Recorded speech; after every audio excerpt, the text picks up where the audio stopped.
This is a tissue floating bath, which is for separating the wax from the tissue. This one is a digital model. You can switch off and switch on. There is, you connect it to 220 volt, switch on it, this temperature will start. This will glow when the heating is going on. Now see, this heating has started. The temperature on the top shows the inside temperature.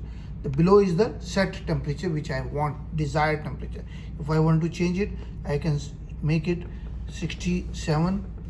Mostly we send it on 67, this 67, and now I enter it. Now permanently it will maintain 67 degree, 0.1 degree accuracy.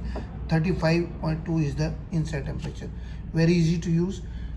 We take the sample from the microtome on any slide, put it inside, and the wax will from the tissue, it will melt, and we can take the sample again from the slide and make a slide of it.